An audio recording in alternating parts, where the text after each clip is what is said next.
আজানের পরে যারা নামাজে আসে তারা মুনাফিক।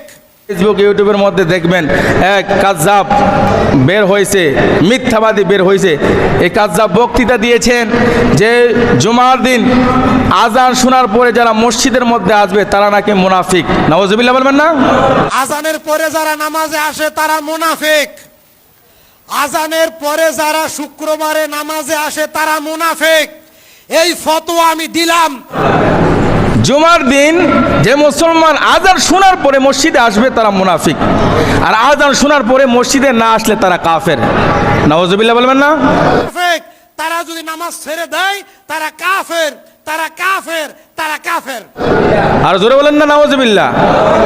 অথচ আল্লাহ পাক রব্বুল আলামিন নিজে কুরআনুল কারীমের মধ্যে সুন্দরভাবে বয়ান করেছেন। সূরা জুমার মধ্যে আল্লাহ পাক রব্বুল আলামিন বলেন, ইয়া আইয়ুহাল্লাযীনা আমানু ইযা নুদিয়া লিস-সালাতি মিন ইয়াউমিল জুমআ। চিৎকার মেরে বলি সুবহানাল্লাহ।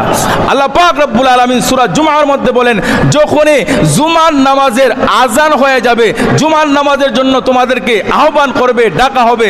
আজান শব্দের অর্থ হলো আহ্বান করা। সুবহানাল্লাহ বলবেন না? কিসের জন্য আহ্বান করা? হাইয়া আলাস সালাহ, হাইয়া আলাস সালাহ। নামাজের জন্য আসো, নামাজের জন্য আসো। হাইয়া আলাল ফালাহ, হাইয়া আলাল ফালাহ। কল্যাণের জন্য আসো, কল্যাণের জন্য আসো। চিৎকার মেরে বলি সুবহানাল্লাহ। আল্লাহ পাক রব্বুল আলামিন বলেন, যখনই জুমার নামাজের জন্য তোমাদেরকে আহ্বান করা হবে, অর্থাৎ আজান দেওয়া হবে, তখন তোমরা ফাসআউ ইলা যিকরিল্লাহি, আল্লাহর জিকিরে দাবিত হও। চিৎকার মেরে বলি সুবহানাল্লাহ।